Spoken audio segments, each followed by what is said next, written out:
Hey everyone, ready for another deep dive? Always. So today we're looking at International Workers' Day. Oh, interesting. Yeah, it's celebrated on May 1st.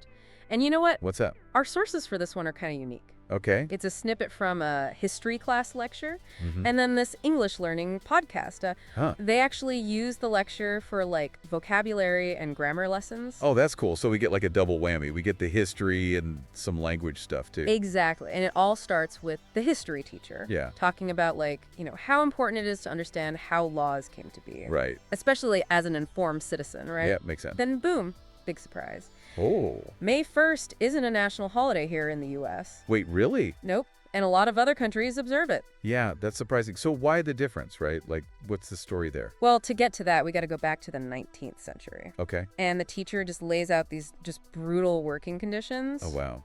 We're talking 10, 12, even 14-hour work days. Seriously. Yeah, it's crazy, right? It's hard to even imagine working that long every single day. Oh, totally. And the English podcast, Yeah. they even use the word appalling Appalling, yeah. to describe it. And they're not exaggerating. Not at all. Makes you really appreciate, how hard people fought for the 8-hour workday. Something we just take for granted now. Right, exactly. It wasn't like just handed over. It was a struggle. Yeah. By 1886, there were 250,000 workers Wow. joining this movement. That's incredible. Yeah, and as the teacher mentions, though, it Yeah. wasn't like, smooth sailing. Right. Like all these previous attempts to change conditions had failed.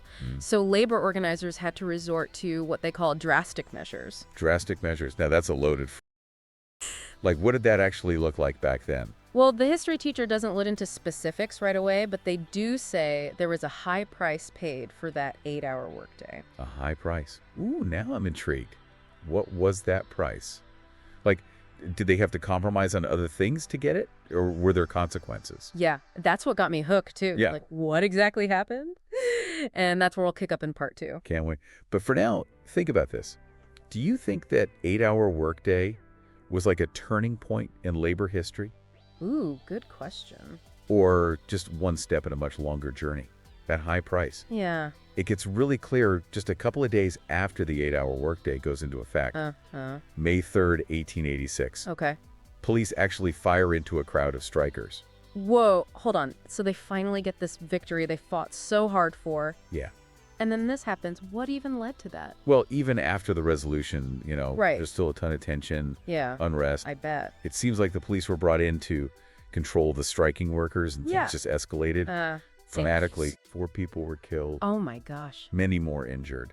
That's just horrifying. It's hard to believe that could happen just for wanting better working conditions. Yeah, it really shows the brutality of it all. Yeah. And speaking of brutality, Yeah. that's another word that comes up in the English learning podcast. Oh, right. Yeah. They point out that it's not just about physical violence either. It's Mhm. about the whole system. Yeah, the injustice. The injustice. Yeah, Exactly. So what happened after the shootings? Like, was there public outcry? Oh, yeah, absolutely.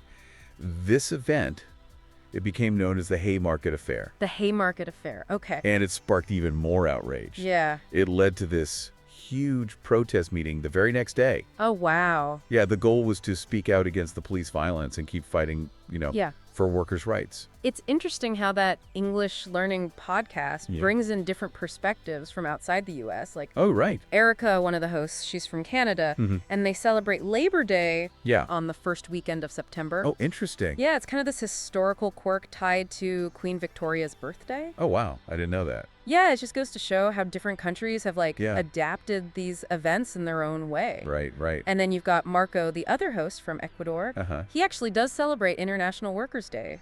He does. Yeah, on May 1st. Oh, okay. So they actually celebrated on May 1st. Yeah, and it makes you wonder, Yeah. how is it observed in the country where our listener is right now? Right. Like, do they even celebrate it? Exactly. I'm curious now. Me too. Okay, let's get back to those language insights. Okay. From the English podcast, Right. they pointed out the word genesis, right? Yes, Genesis. They use it to talk about the origin of something. The beginning. Yeah, like the very beginning in this case, it was about the genesis of the movement. Right, the movement for workers' rights. Exactly. It's a pretty formal word, don't you think? It is, yeah.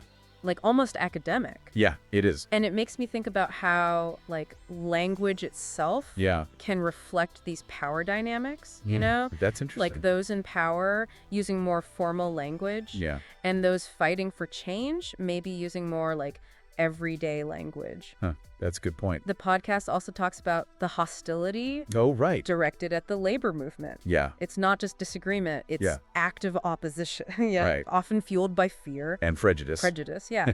And this hostility kind of ties back to those drastic measures Right, yeah. we talked about before. So what were some of those measures? Yeah, what were some of the specific things they did? Well, one of the most common ones was the strike, Right. where workers would refuse to work Yeah. until their demands were met, Right. which could really cripple businesses, Yeah, I bet. put pressure on the employers. It was a risky move, though, right? Oh, absolutely. Especially back then. Yeah. I mean, there weren't the same legal protections. Not at all. Striking could mean losing your job. You could be blacklisted, even face violence, Oh, gosh, yeah.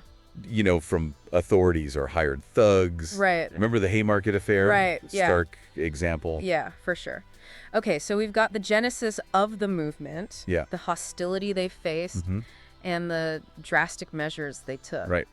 What about that future in the past thing? Oh, yeah, the grammar concept. Yeah, that one always trips me up. Yeah, it's a little tricky. It is. But basically, it's about describing an action in the past Okay. that was planned to happen in the future. So, like, when they passed the resolution for the 8-hour workday, Exactly. that was in the past. Yeah. But it was meant to make a change in the future. Right. That's the future in the past. The resolution was a past event, Mm-hmm.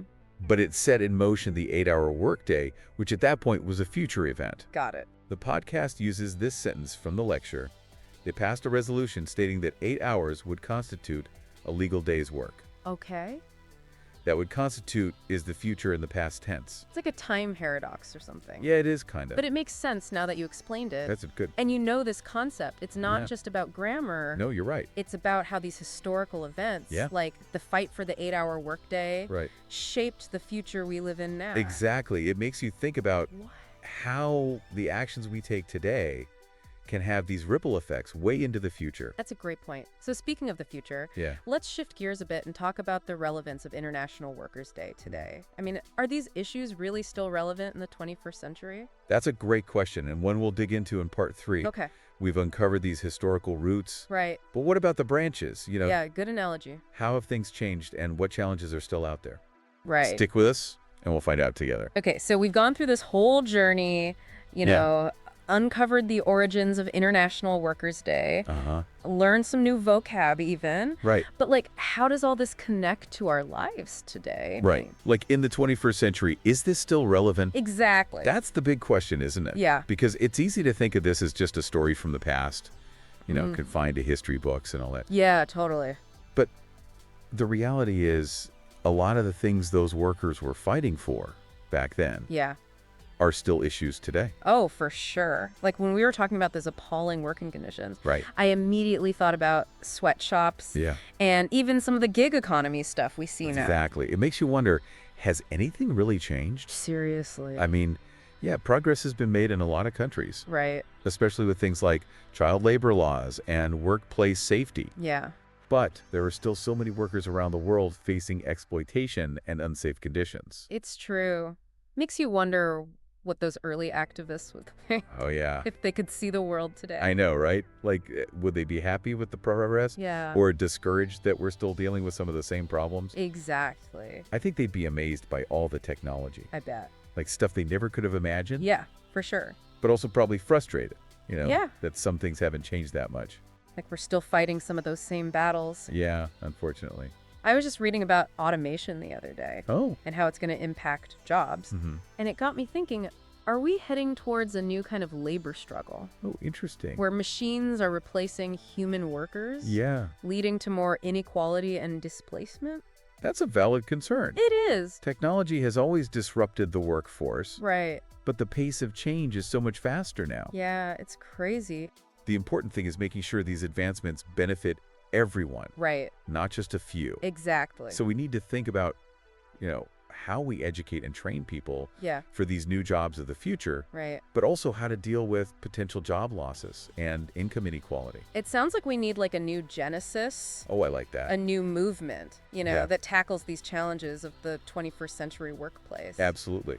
And maybe International Workers' Day can be that reminder Oh, yeah. of the power of collective action Right. and a spark for change. I love that. It's not just about the past, it's No, yeah. about the present and the future. Exactly. It's about recognizing that the fight for workers' rights Yeah. is ongoing. We have to stay vigilant, Totally. committed to social justice. This deep dive has been incredible. It has. Seriously eye-opening. I agree. I feel like I have such a better understanding of International Workers' Day now. Good, good, good. Not just the history, but how it still affects us. It's been great exploring this with you. Likewise. And for all of you listening out there, Yeah. think about this. How can you connect with this day? Ooh, good question.